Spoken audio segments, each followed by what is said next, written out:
राजस्थान में हाल ही में संपन्न हुई आरजीएस परीक्षा में बीकानेर संभाग के हनुमानगढ़ जिले की राधिका बंसल ने राजस्थान में टॉप रैंक हासिल की है। आपको बता दें कि राधिका बंसल, जो कि हाल ही में आरजीएस बनी है, वह बीकानेर के नगर निगम में जूनियर लीगल ऑफिसर के पद पर कार्यरत हैं। उन्होंने 3 माह पहले ही यह पद ज्वाइन किया था। राधिका बंसल ने बताया कि हालांकि उनको टारगेट पढ़ाई करने के लिए टाइम नहीं होता था, फिर भी लक्ष्य हासिल करने के लिए मुझे जितना भी समय मिलता था मैं पढ़ाई करती थी। A1 टीवी संवाददाता के सिंह ने राधिका और उनके परिवार के लोगों से की खास बातचीत। राजस्थान में आरजीएस का रिजल्ट आया। राजस्थान के बीकानेर संभाग में पहली रैंक, बीकानेर संभाग में ही नहीं पूरे राजस्थान में पहली रैंक आई राधिका बंसल की। जी हाँ, बीकानेर में वे हैं नगर निगम के अंदर पोस्टेड जेएलओ। वे यहाँ पर पोस्टेड है, लेकिन वे इतनी लकी निकली, तुरंत एग्जाम दिया और तुरंत उनके रिजल्ट आया और रिजल्ट पे रिजल्ट, एक तरह से सपना पूरा होता दिख रहा था, ऐसा कुछ लगा। बधाई आपको। Thank you sir. क्या कहेंगे आप सर? कैसा सपना एक तरह से पूरा होता नजर आया?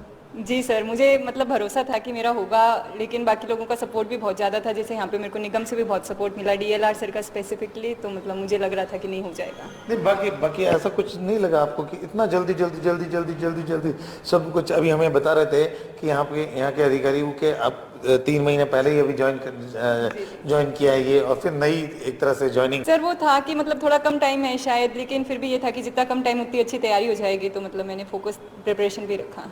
हमारे दर्शक देख रहे हैं आपको, ये जानना चाहेंगे कि कितने घंटे आपने सब कुछ स्टडी किया, क्या कुछ किया, कैसे अब और आगे आना चाहिए लोगों को, या आपको जो देख रही हैं महिलाएं? सर एक्चुअली कभी भी पढ़ते समय घंटे मैटर नहीं करते, हमेशा आपके टारगेट्स होते हैं कि हाँ आपको टारगेट कंप्लीट करना है। मैंने 2022 से प्रिपरेशन स्टार्ट कर दी थी, जैसे मैं एलिजिबल हुई थी, तो उसके बाद में मैं रेगुलर पढ़ रही थी, कभी 2 घंटे, कभी 4 घंटे, कभी 6, 8। लेकिन वैकेंसी आने के बाद में तो फिर ध्यान में नहीं रहता कि आप 10 घंटे पढ़ रहे हो, 12 पढ़ रहे हो, 15 पढ़ रहे हो, मतलब घंटे ध्यान में नहीं रखे, हमेशा ही टारगेट को फिक्स करा और उसको कंप्लीट करने पर फोकस रखा। अगर बचपन की बात करें तो बचपन से आप क्या सोचती थी कि मैं ये बनना चाहूंगी? क्या मैं आपका टारगेट? एक्चुअली जब बहुत छोटे होते हैं तब तो अपन को पता ही नहीं होता क्या करना है क्या नहीं करना है, लेकिन मेरा 9th और 10th क्लास से फिक्स था कि मुझे जज ही बनना है। तो मैंने उसके लिए 10th के बाद में मैंने आर्ट्स स्ट्रीम लिया था और उसके बाद में मैंने बीए करा, फिर एलएलबी, और मतलब मैं निरंतर इसी है एक तरह से बड़ी कामयाबी हासिल की है। आप चाचा जी हैं, क्या करते हैं आप सर? बिजनेसमैन है। क्या कहेंगे, आपको क्या खुशी है? बहुत खुशी है जी, बहुत अच्छा लगा। बहुत कैसे सेलिब्रेट कर रहे खुशी को? हम खुशी का तो कोई कह ही नहीं सकता मैं भी कितनी खुशी है और क्या कहूँ मैं। आपको उम्मीद पक्की थी भाई सिलेक्शन होगा, इस बात की पूरी उम्मीद पक्का। क्योंकि आप यहाँ पर मैं डीएलआर हूँ सर, यहाँ पे अजीत कुमार मरोठी नाम है मेरा। राधिका ने 15 जुलाई 2024 को ही मेरे यहाँ जेएलओ ज्वाइन किया।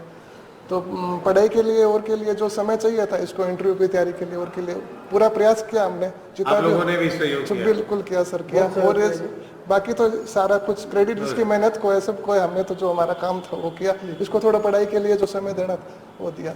कमिश्नर साहब को, डिप्टी कमिश्नर साहब को, सबने मतलब पूरा, मेयर साहब ने, सबने पूरा सहयोग दिया इसको कि हाँ खूब पढ़ते। और लग तो रहा था कि हो जाएगी ये, लेकिन ये रैंक फर्स्ट वाली है ना, ये इसने कमाल ही किया है। देखिए, बहुत बड़ी एक तरह से कामयाबी, दिवस स्वप्न कह सकते हैं कि एक तरह से पूरा हुआ। और अपने आप में एक ऐसा बीकानेर संभाग के अंदर अपने आप को पूरे राजस्थान में टॉपर बनाने की बात यहाँ पे सामने दिखी। और एक राधिका का जो टारगेट है, जो कि 9वीं 10वीं कक्षा से शुरू था, वो उसे हासिल करके दिखाया। ये कहीं ना कहीं रोल मॉडल साबित होगी आने वाले समय में। के सिंह, A1 टीवी, बीकानेर। नाथद्वारा के नया मोहल्ला क्षेत्र में मदरसा निर्माण कार्य लगातार जारी है, जबकि नगरपालिका की ओर से निर्माण कार्य रोकने की चेतावनी भी दी गई थी। मदरसा निर्माण कार्य के लिए राज्य सरकार की स्वीकृति भी उपलब्ध नहीं है और न ही संबंधित पक्ष ने नगरपालिका के पास निर्माण स्वीकृति के लिए भूमि के वैध पट्टा की प्रति जमा कराई है। इसके साथ ही निर्माण के लिए बाहर के लोगों से आने वाला वित्तीय स्रोत भी संदिग्ध है। स्थानीय निवासी भी क्षेत्र में शांति व्यवस्था को देखते हुए इस मदरसा निर्माण के पक्ष में नहीं है। नाथद्वारा में हिंदू मुस्लिम का दंगा भड़काने का और बीज बोने का काम किया है इस नाथद्वारा में। इसमें नगर पालिका पूरी सहयोगी रही है। जब जिला कलेक्टर के आदेश आ गए, उसके बावजूद वहाँ बिल्डिंग में छत भरी हो गई है, तो इस नगर पालिका की आक्रमणता नहीं दिख रही है आपको। एक तो रात को जाके 2 बजे मकान तोड़ रहे हैं कहीं आम लोगों के, और यहाँ नोटिस देने के बाद भरपाई हुई है, तो सीधा भ्रष्टाचार। इसके जिम्मेदार कौन है? सब पे कार्रवाई की जाए पूरी नगर पालिका पे, या इनको जिम्मेदारी का निर्वहन करें। विधि एवं कानून के क्षेत्र में बेहतर दखल रखने वाले चूरू के युवाओं ने एक बार फिर न्यायिक मजिस्ट्रेट परीक्षा में अपना परचम फहराया है। रविवार को हाईकोर्ट की ओर से घोषित आरजीएस 2024 परीक्षा परिणाम में चूरू के 8 युवाओं ने सफलता हासिल की है। अदिति फगोड़िया, आकांक्षा शर्मा, पूनम अग्रवाल, सौरभ बंसल, वेदांत शर्मा का चयन अंतिम रूप से आरजीएस 2024 में हुआ है।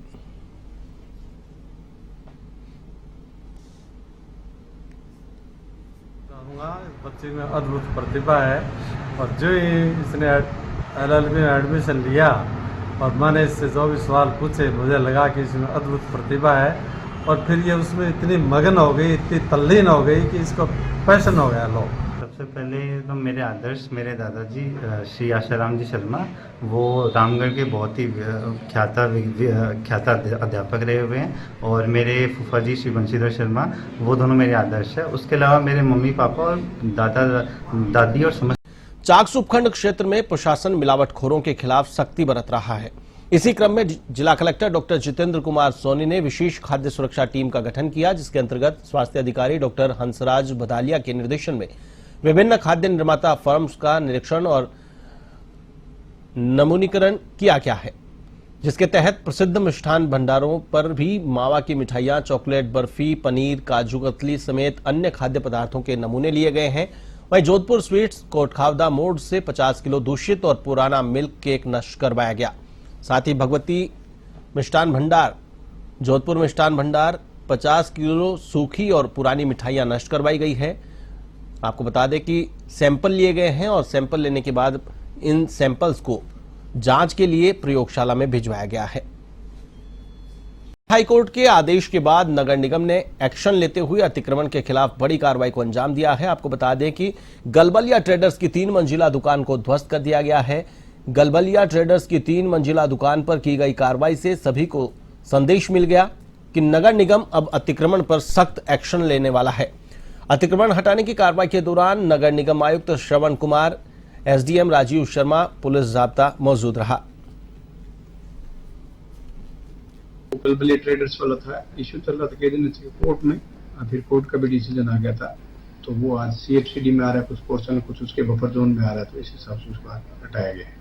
और दीपावली के बाद और भी जो इंक्रोचमेंट्स है सीएफसीडी के सारे साम अंदर वाली साइड में, बाहर वाली साइड में, तो 80 फीट की रोड की किनारे में जो भी आएगा था 80 फीट प्लस बफर